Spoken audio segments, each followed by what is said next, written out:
नमस्कार, प्लस हिंद में आपका स्वागत है। मैं हूं आपके साथ राजकृष्ण। डालते अभी तक ये मुख्य हेडलाइंस पर। सीएम नीतीश कुमार का जनता दरबार कार्यक्रम, कई समस्या का हुआ निपटारा। नियुक्ति को लेकर के बीजेपी के सहयोग कार्यक्रम में पहुंचे अभ्यर्थी, मंत्री मिलने के नहीं दिए समय तो कार्यालय के बाहर किया प्रदर्शन। और पुलिस के हत्या चढ़ा महनार, नाबालिग छात्रा मर्डर केस का आरोपी, भीड़ ने दौड़ा कर पीटा। अब खबरें विस्तार से।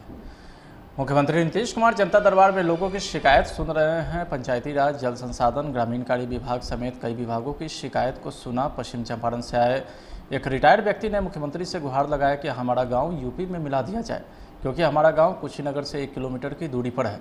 तो वहीं एक युवक ने मुख्यमंत्री से गुजारिश किया है कि सर, जनता दरबार बंद नहीं करिएगा। आपके जनता दरबार में आवेदन दिए हैं, जर्जर तार हट गया। तो वहीं शेखपुरा के बड़भीगा का एक शख्स सीएम के पास तब तक जाने की जिद नहीं करने लगा जब तक कि उसके बकाये पैसे की वापसी नहीं हो जाती। तो वहीं पटना में एक शख्स ने सीएम नीतीश कुमार से कहा कि उद्योग विभाग में फर्जी काम जारी है।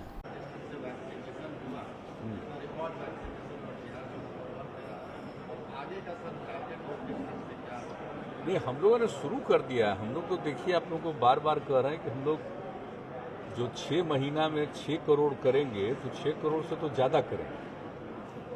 और उस दिन का हम लोगों ने तय किया था प्रधानमंत्री जी के जन्म दिवस के अवसर पर 17 तारीख को इस महीने कि हम लोग 30 लाख करेंगे कम से कम, और उससे ज़्यादा करेंगे। तो देखिए 33 लाख हो गए, आप जानते हैं, उससे भी ज़्यादा कर दिया हम लोगों ने। और तो इसी तरह से यहाँ पर का स्वास्थ्य विभाग और हमारे उससे संबंधित सभी लोग और पूरा का पूरा प्रशासन, सब लोग सक्रिय हैं। और इस सक्रियता के कारण निश्चित रूप से हम लोग वैक्सीनेशन का काम तेजी से जारी रखें, और जो मिलना चाहिए वैक्सीन वो भी मिल रहा है। और इसके लिए निरंतर हमारी सरकार की तरफ से लोग केंद्र से बातचीत करते रहते हैं और निरंतर वहाँ से सप्लाई हो रहा है। तो इसलिए अब और ज़्यादा तेज़ी से हम लोग काम करेंगे, और इसके लिए सब लोगों को अलर्ट रखा गया है। सब लोग सक्रिय हैं और काफ़ी बड़े पैमाने पर। अब उस दिन सोच लीजिए, उस दिन पर्व का दिन था, अब तब भी कई जगह पर कितना होता है। तो उसके बाद भी आप सोच लीजिए कि ये लक्ष्य हो गया। और हम देख रहे थे शाम में 27 हो गया था, तो फिर वेट किए, तो रात में हम लोगों को पता चला 9 बजे तक कि नहीं, अब तो 30 लाख के ऊपर हो गया। तो समझ गया कि नहीं हुआ। फिर बाद में अंत में अल्टीमेटली मॉर्निंग में सुबह हम लोगों को बताया कि नहीं साहब, हम लोगों का तो 33 लाख से ऊपर हो गया। अरे कहाँ गए जी? तो 33 लाख से भी ऊपर हो गया ना। ये हमको सुबह में हमको फिर फोन करके बताए, क्योंकि रात में तो हम लोगों का हो गया था 30 लाख से भी ज़्यादा का। 30 लाख करीब 70,000 के करीब आ गया था रात में खबर। लेकिन हुआ था कि अभी और खबर आ रही थी सवेरे। तो ये लोग लगातार लगे हुए हैं, काफ़ी अच्छे ढंग से होगा। और वैक्सीनेशन का काम तो निश्चित रूप से करा देना है।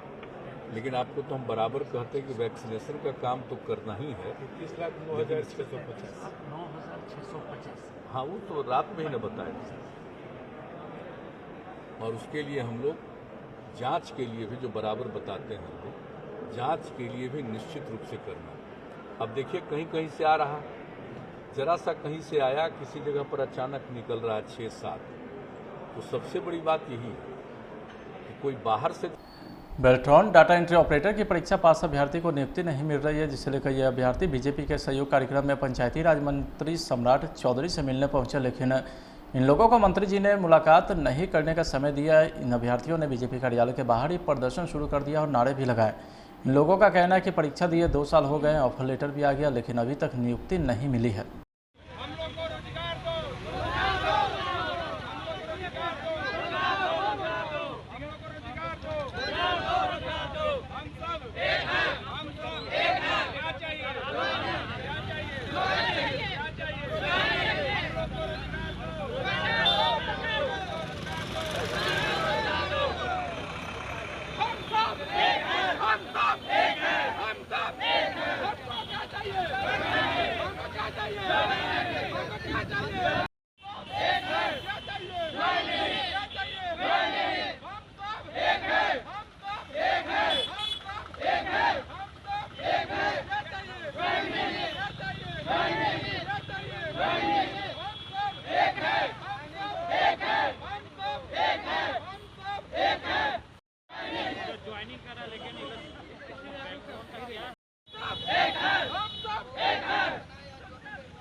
महीनों इंतजार के बाद राजधानी के अटल पथ से जुड़े लोगों को आखिरकार पहला फुट ओवरब्रिज मिल गया है। पथ निर्माण मंत्री नितिन नवीन ने अटल पथ पर बने पहले फुट ओवरब्रिज का उद्घाटन किया है। इस मौके पर दीघा विधायक संजीव चौरसिया भी मौजूद रहे।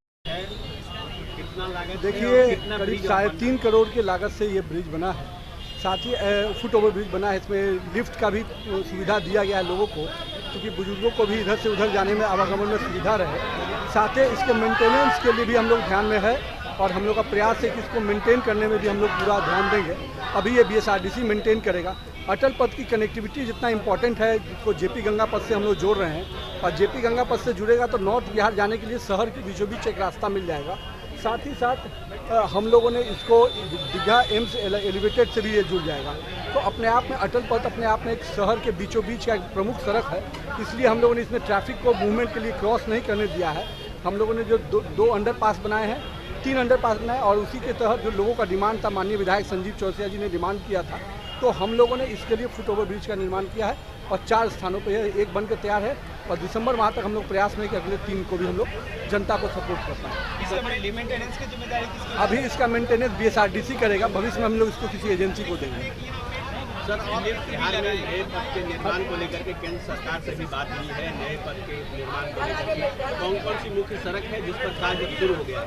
देखिए, केंद्र सरकार से भारतमाला प्रोजेक्ट से भी हम लोग लिए हैं, NH के तहत भी कही है। हम लोग का प्रयास है कि 40 किलोमीटर की दूरी पे हमको 4 लेन सड़क मिले। इस सपने को साकार करने में हम लोग लगे हैं। माननीय मुख्यमंत्री जी की भी इच्छा रही कि 5 घंटे में हम किसी भी स्थान से पटना पहुँच सकें। तो पूरी योजना हम लोग बनाए हैं और 2030 मिशन का हाईवे हम लोगों ने विजन बनाया है, उस पर हम लोग काम कर रहे हैं और केंद्र सरकार का बहुत मदद मिल रहा है। माननीय प्रधानमंत्री जी के सहयोग से और माननीय नितिन गडकरी जी के सहयोग से बिहार में 1,17,000 करोड़ की योजनाएं चल रही हैं। भारतमाला प्रोजेक्ट के तहत हम लोग पटना कलकत्ता एक्सप्रेसवे और ऐसे 7 प्रमुख सड़कों को लेने जा रहे हैं, जिसकी सहमति हमको लगता है कि अगले 1 महीने में आ जाएगी। तो ऐसे कई सड़कों का निर्माण चल रहा है। गंगा पे कई ब्रिजों का निर्माण है, जिसमें नया JP गंगा पथ पर हम लोग एक और 4 लेन ब्रिज ला रहे हैं। दिगवारा वाला जो ब्रिज है उसकी भी टेंडर अगले महीने होने वाली है।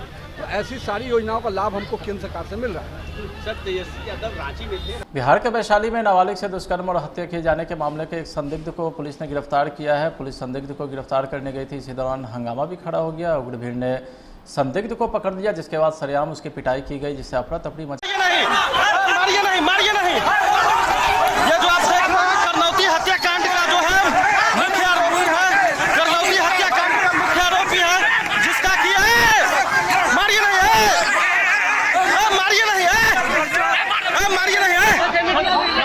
मारिए नहीं देखिए, ये जो है करनौती हत्याकांड का मुख्य आरोपी है। बख्तियारपुर विधानसभा क्षेत्र के खुसरूपुर प्रखंड के बड़ा हसनपुर, गोविंदपुर, बैकटपुर और जगमल बिगहा गांव में पहुंचकर भाजपा नेता सह राज्यसभा सांसद विवेक ठाकुर ने पूर्व भाजपा विधायक की उपस्थिति में प्रधानमंत्री गरीब कल्याण अन्न योजना के तहत गांव के गरीबों के बीच सूखा राशन का वितरण किया। आपको बता दें कि 17 सितंबर से 7 अक्टूबर तक भाजपा सेवा और समर्पण दिवस मना रही है।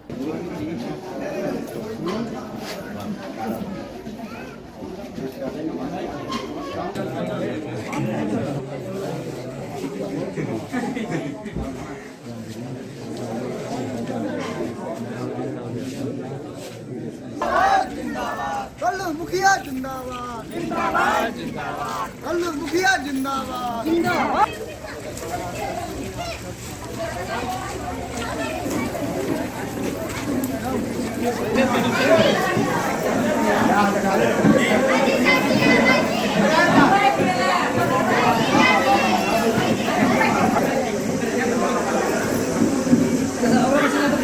पटना के गांधी मैदान बांकीपुर प्रेस क्लब में पटना वसु संघ ने प्रेस कॉन्फ्रेंस का आयोजन किया है। मीडिया से बात करते हुए पटना वसु संघ के प्रेसिडेंट डॉक्टर बी प्रियम ने बताया कि बिहार में 24 सितंबर से 26 सितंबर तक शुरू हो रहे 11वें बिहार राज्य वुशु मार्शल आर्ट प्रतियोगिता स्कॉलर अवार्ड स्कूल नौबतपुर में आयोजित होने जा रही है। इस प्रतियोगिता में बिहार राज्य के लगभग सभी जिलों से सीनियर, जूनियर, सब जूनियर खिलाड़ी भाग लेंगे। तो वहीं उन्होंने यह भी कहा है कि इस बार तकरीबन 250 बच्चे और बच्चियाँ इस प्रतियोगिता में भाग ले रहे हैं। मैं वुशु एसोसिएशन की, पटना वुशु एसोसिएशन प्रेसिडेंट हूँ, ठीक है। तो मेरा ये दायित्व था कि मैं इसको अच्छे से कंडक्ट कराऊँ। पटना वुशु एसोसिएशन ही ऑर्गेनाइज़र है ये स्टेट लेवल चैम्पियनशिप का, ठीक है। तो बीइंग अ प्रेसिडेंट मुझे मेरी जिम्मेवारी थी कि मैं इसको अच्छे से कर पाऊँ। और हमारा जो रिसोर्स था, हमारे पास जो पैसा था, वो भी लिमिट है। तो हमने अपना वेन्यू, अपने स्कूल को वेन्यू बनाया और उसी में सारे इंतज़ाम किए हैं। जितने भी डिस्ट्रिक्ट से हमारे बच्चे आ रहे हैं, हाँ, प्लेयर्स आ रहे हैं जो स्टेट लेवल पे चैम्पियनशिप में पार्टिसिपेट करेंगे, वो वहीं ठहरेंगे भी। तो उनके ठहरने की व्यवस्था भी हम ही लोगों ने कराई है, स्कॉलर्स अबाउट स्कूल, ठीक है, उसी में वो लोग ठहरेंगे भी। और हमारे जो सारे एसोसिएशन के मेंबर्स हैं, एग्जीक्यूटिव मेंबर्स हैं, वो सारे लोगों का कोऑपरेशन है। उन लोगों ने बहुत कोऑपरेट किया है और उनके कारण ही उनके खाने की व्यवस्था हो पाई है बहुत अच्छे से। बहुत अच्छा खाना खाएंगे सारे। मुझे लगता है देखिए पहले तो 400-500 आते थे, तो कम से कम उससे आधा तो ज़रूर आएंगे, 250 ज़रूर पहुँचेंगे। अभी तक करेक्ट नहीं, क्योंकि पेंडेमिक होने के कारण कुछ बच्चे थोड़े कॉन्टैक्ट में नहीं हैं, तो शायद वो लास्ट होते होते ज़्यादा आ जाए, तो करेक्ट नंबर नहीं मैं बता पाऊँगी। ठीक है, 250 से ऊपर आएंगे। कितने जिले से आए? सारे ज़िले से, ऑलमोस्ट सारे ज़िले से ही आएंगे। एक्चुअली मैं बहुत बड़ी मोटिवेटर भी हूँ और स्पोर्ट्स मेरा बहुत पसंद है मुझे, तो मैं बच्चों को हर चीज़ सिखवाती हूँ। और इसीलिए वुशु में भी जो भी चीज़ सिखवाती हूँ, स्पोर्ट्स हो या कोई अदर एक्टिविटीज़ हो, मेरे बच्चे जहाँ भी जाते हैं वो फर्स्ट करते हैं। तो करना ही था, वुशु में भी करना था। तो सगुन सिंह नेशनल लेवल पे गोल्ड मेडल लेके आई। और अभी जो खेल सम्मान समारोह हुआ है, जिसमें डिप्टी सीएम, स्पोर्ट्स मिनिस्टर और वंदना प्रेयसी जो सेक्रेटरी हैं, वो सब ने मिलकर उन लोगों को सम्मानित किया। तो वो खेल सम्मान समारोह था, वो वुशु सम्मान समारोह नहीं था, लेकिन वो लग रहा था कि वुशु सम्मान समारोह ही है, क्योंकि ज़्यादा से ज़्यादा बच्चे हमारे वुशु के ही थे और उन्होंने लिया है मेडल नेशनल लेवल पे। तो सर कितने आपके स्कूल के जो छात्र छात्राएं हैं वो इसमें नॉमिनेट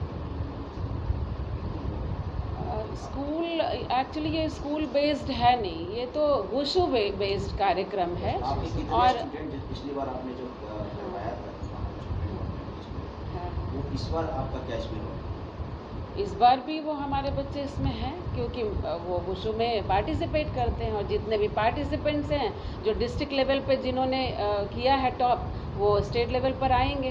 तो हमारे बच्चे तो टॉपर हैं ही, वो आएंगे ही हमारे स्टेट लेवल पर भी।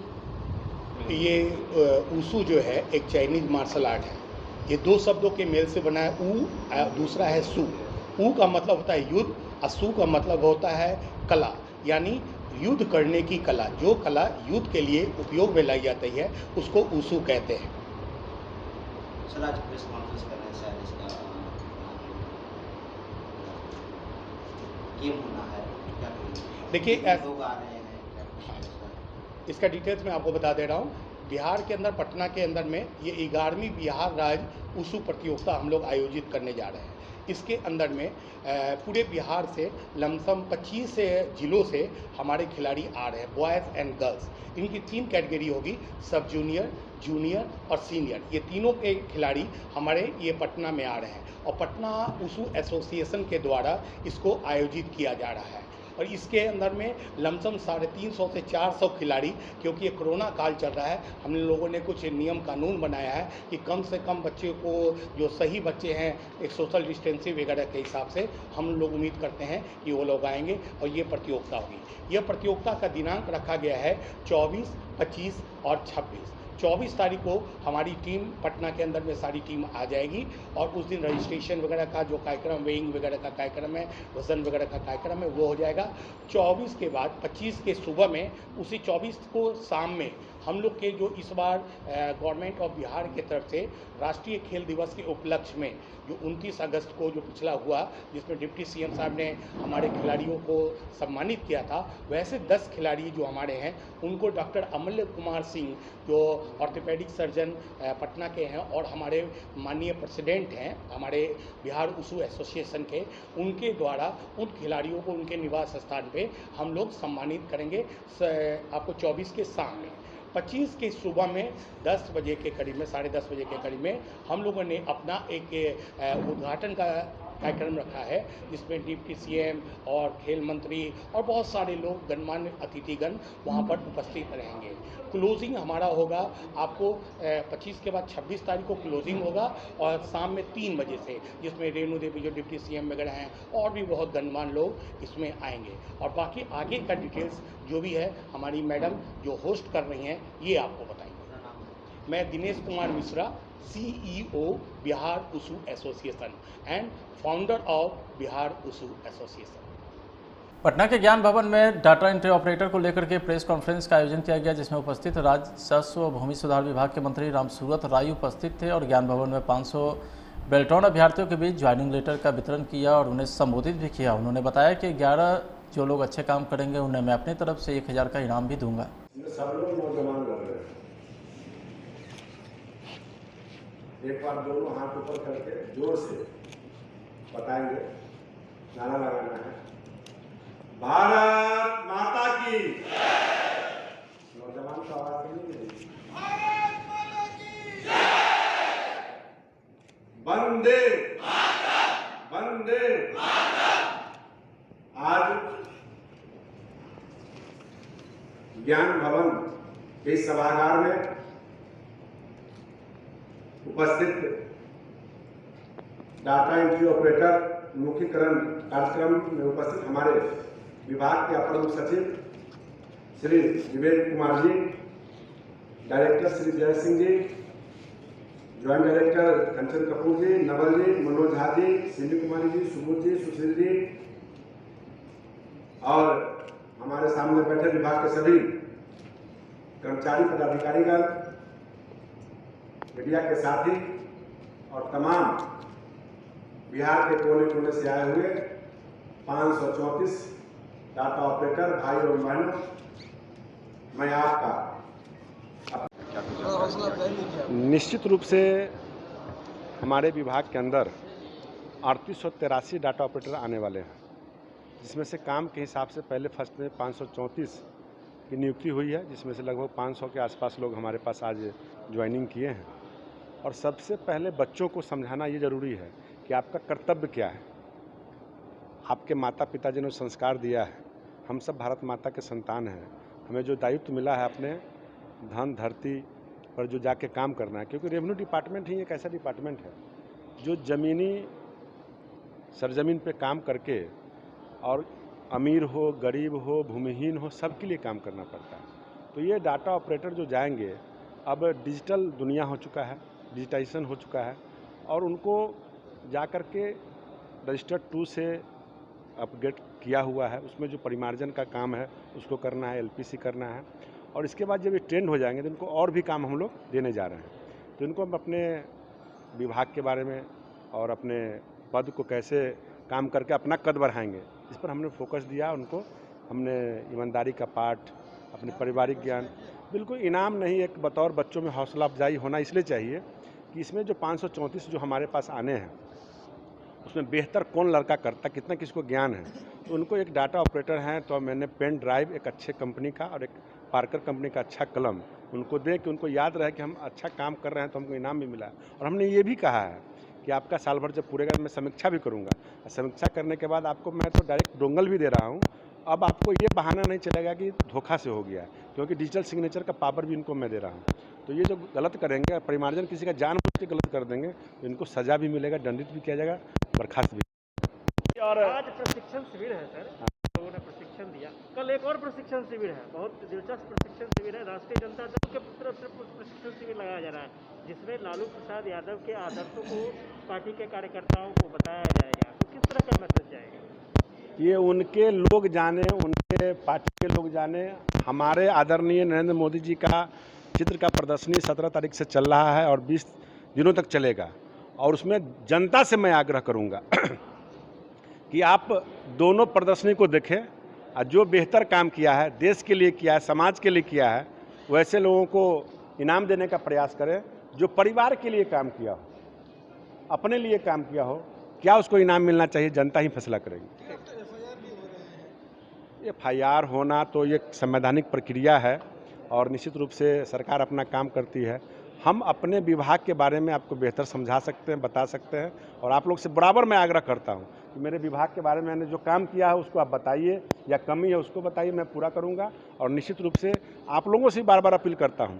और मुझे खुशी भी होती है कि मीडिया का जब नाम चमकता है तो सबको अच्छा लगता है, लेकिन हम जो बताते हैं कि विभाग को और भी पूरे देश के अंदर मेरा स्थान, पहला स्थान आया है, तो और भी मैं चाहता हूं कि बिहार के अंदर जो हमारी समस्याएं हैं, जो जमाबंदी लोग क्लियर नहीं कर रहे हैं, जमाबंदी जाकर के सब मीडिया के साथ ही क्लियर करवाएं, अपने अपने परिवार के लोगों को समझा करके, जिससे कि सर्वे में आपका बेटों के नाम पर, आपके नाम पर ज़मीन चला जाए, कि आने वाला पीढ़ी में प्रॉब्लम नहीं हो, बेटा पोता आपका खुशहाल जीवन व्यतीत करे।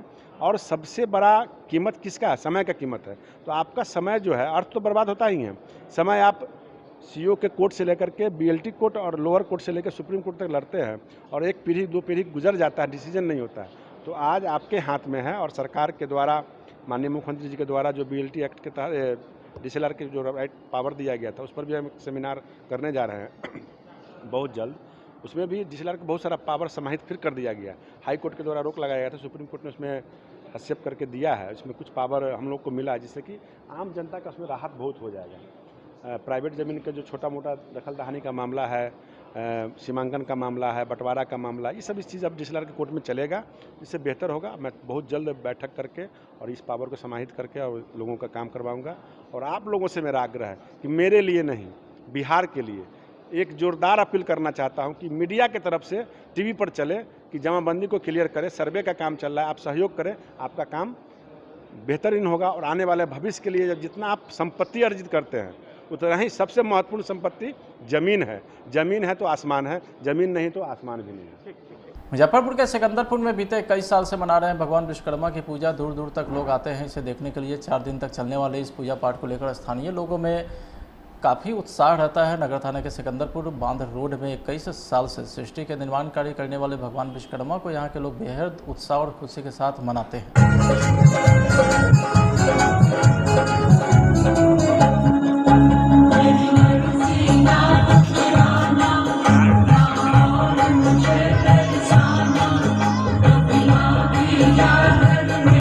जी बताइए, कब से ये पूजा कर रहे हैं? 2001 से हम पूजा कर रहे हैं और बहुत ही श्रद्धा से, धूमधाम से हम ये पूजा को करते हैं। किस प्रकार से करते हैं पूजा? इस पूजा को बहुत अच्छे तरीके से, पूजा को जो नियम है, पूजा को जो धर्म है, उस हिसाब से इसको अच्छे से हम बड़ी धूमधाम से हर साल ये विश्वकर्मा पूजा हम करते हैं। कितने दिनों की पूजा होती है? ये पूजा 2001 से कंटिन्यू करते हम आ रहे हैं। कितने दिनों की पूजा होती है? ये 17। सीतामढ़ी जिले के चर्चित राकेश हत्याकांड में शामिल कुख्यात अमन परासर उर्फ राणा को पुलिस की विशेष टीम ने पटना से गिरफ्तार किया है। गिरफ्तार अपराधी पर मुजफ्फरपुर और सीतामढ़ी जिले के विभिन्न थानों में 1 दर्जन से अधिक संगीन मामले दर्ज है। सीतामढ़ी एसपी हरकिशोर राय ने अपने कार्यालय कक्ष में रविवार को प्रेस कॉन्फ्रेंस कर बताया कि चर्चित राकेश हत्याकांड का मुख्य शूटर गिरफ्तार हो गया है। मार्च महीने में एक सनसनीखेज घटना हुई थी बैगनिया थाना में, जिसमें कि एक व्यक्ति राकेश झा, जो कि पॉलिटिक्स से भी जुड़े हुए थे, उनकी हत्या हो गई थी बीच बाजार में। उसमें कांड का तो पहले से ही उद्भेदन हो चुका है, लेकिन मेन शूटर जो था वो, उसकी गिरफ्तारी अभी बची हुई थी। वो काफ़ी सक्रिय भी है, लंबा चौड़ा उसका अधिक इतिहास भी है। उसकी गिरफ्तारी के लिए लगता है उस समय से छापामारी भी की जा रही थी। उसमें सीतामढ़ी पुलिस ने सफलता हासिल की है, उसके लिए टीम भी बनाई गई थी। उसे गिरफ्तार करके पटना से ले आया गया है। पटना में एक जगह हाइड आउट उसका पता चला था कि वहाँ छुपा हुआ है, तो यहाँ से टीम भेज करके गिरफ्तारी की गई है। जो पूछताछ हुई है, पूछताछ के क्रम में मामले का पूरी तरह से खुलासा भी हुआ है।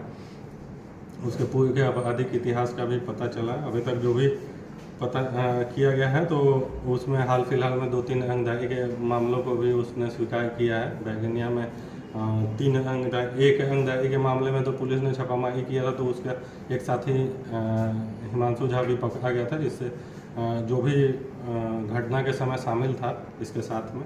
बाकी 2 अन्य अंगदारी के मामले की भी उसने पुष्टि की है कि उसमें इंटरनेशनल कॉल, एक फेक नंबर आता है, उससे कॉल इसके द्वारा करके अंगदारी की मांग की जा रही थी, तो उसका भी उद्भेदन हुआ। तो एक महत्वपूर्ण उपलब्धि इसमें हासिल हुई है। जो घटनाक्रम पता चला है, घटनाक्रम में इस जो पूरी तरह से कहानी निकल के आई है ये राकेश झा हत्याकांड में, वो निकल के आई है कि इनका एक गैंग चलता है जो अमन फराना जो अपराधी अभी गिरफ्तार हुए हैं। इनका 2016-17 से इनका गैंग काफ़ी एक्टिव है। इनके गैंग में पूर्व में मोलू सिंह नाम का एक अपराधी था और अन्य 3-4 लोग हैं। एक हिमांशु झा भी था जो कि पकड़ के अभी जेल चला गया। अनीश सिंह करके एक अपराधी है। ऐसे करके इनका 5-6 व्यक्तियों का गैंग था। तो 16-17 में इन लोगों ने आपराधिक घटना की थी। उसके बाद 17 में इनको गिरफ्तार करके जेल भेज दिया गया था। ये जेल में थे, उसी दौरान इनके एक साथी मोलू सिंह की हत्या हो गई थी यहीं में सोलोपी में, जिसमें मुकेश सिंह का अहम रोल रहा था। तो ये जेल से निकलने के बाद इन लोग के द्वारा प्लानिंग की गई थी कि उसका बदला लिया जाएगा। तो उसी बदला लेने की बात की सूचना मुकेश सिंह को भी हो गई थी। मुकेश सिंह भी इस ताक में थे कि उसका इनके सफल होने के पहले वो इसकी हत्या कर थे। तो इसमें राकेश झा जो थे वो मुकेश सिंह की काफ़ी हद तक मदद कर रहे थे।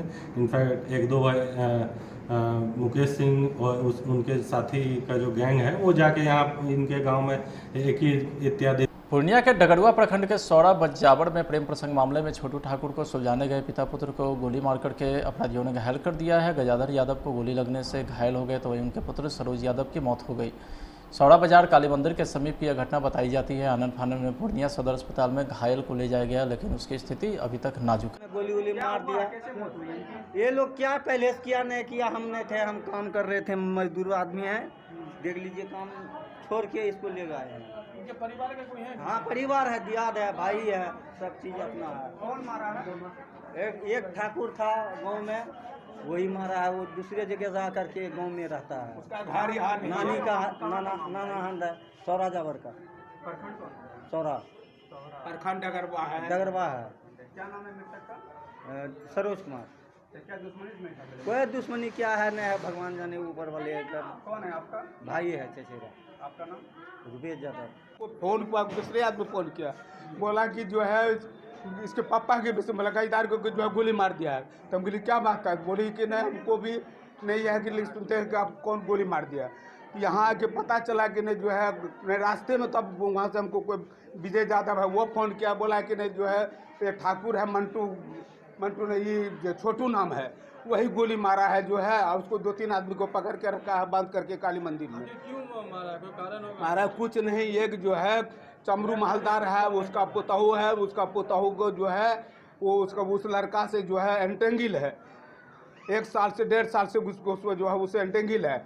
अब उसी में जाके दे शायद इसका बाप या बेटा, बाप पे जाके जो है घर पर मतलब जो गया था उसको, लड़की को कुछ बोला होगा कि काहे मतलब इस तरह करता है, वो कुछ गया होगा इसके घर पर। उसी में जो है उसके आक्रोश में आके जो है गोली को। इसका कोई रिलेशन नहीं है उसका परिवार से? किसी से कोई रिलेशन नहीं, कोनो नहीं। ये सिर्फ गए थे जाके बोल। बस कोई मतलब जो कोई न जात न कुटुंब, कोई संबंध भी नहीं है उससे। दूसरे का? हाँ, दूसरे का मतलब जो ऐसे मतलब कोई गांव समाज में होता है कि कोई कुछ करता है तो जाके बोलता है, तो वही जाके बोला होगा इसका बाबूजी। बस उसी में जो है उसी आक्रोश में काहे बोला जो है उस लड़का से पहले से एंटेंगिल है उस लड़की से। मतलब उसमें गोली कितने व्यक्ति को लगा? गोली 2 आदमी को, इसको, इसका पापा को और इसको। डेथ कितना आदमी किया? अभी तो यही जो है कि बच्चा जो है, उनके पिताजी घायल हैं? पिताजी जो उसको भी गोली लगा, उसको भी सीना, वो भी सीरियस है। भगवान जाने अब उसका भी क्या। ये घटना किस जगह पे घटी थी? घरे पर जो है। घर कहाँ पे हुआ? घर सौरा। कौन सा थाना? एक मंदिर है, वहाँ मंदिर के मुँह पर जो कौन सा थाना पड़ता है? थाना डगड़वा पड़ता है। वहीं पे। कौन है आपका? हमारा ये भतीजा है। क्या नाम हुआ आपका? अयोध्या प्रसाद यादव। मुजफ्फरपुर जिले में शांतिपूर्ण और निष्पक्ष पंचायत चुनाव को लेकर एसपी कार्यालय से एसएसपी जयकांत ने हरी झंडी दिखाकर विशेष बल को रवाना किया है। इस दौरान एसपी जयकांत ने बताया कि आने वाले पंचायत चुनाव को लेकर के विशेष मोटरसाइकिल दस्ता को रवाना किया गया है, जो जिले के विभिन्न इलाकों में विधि व्यवस्था बनाए रखने, छापेमारी, वारंटी और अपराधी पर विशेष नजर रखने को लेकर गश्ती दल बनाया गया है।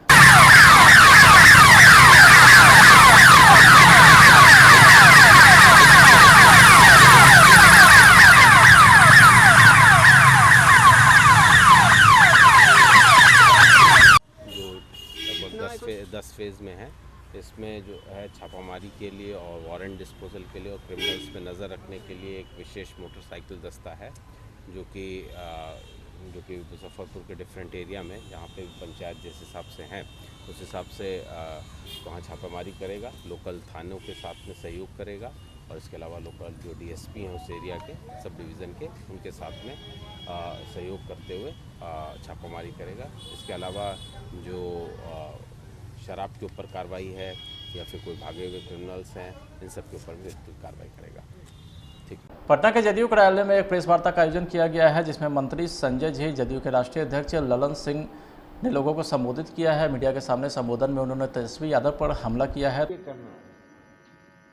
और उसके साथ साथ नए नौजवानों को भी पार्टी के साथ जोड़ना, इसलिए कि आने वाला भविष्य नौजवानों का, और आज से अगर नौजवान नहीं जुटेंगे तो पार्टी का नेतृत्व जो आज के नौजवान हैं कल वो पार्टी का नेतृत्व संभालेंगे। तो इसलिए नौजवानों को भी जोड़ना।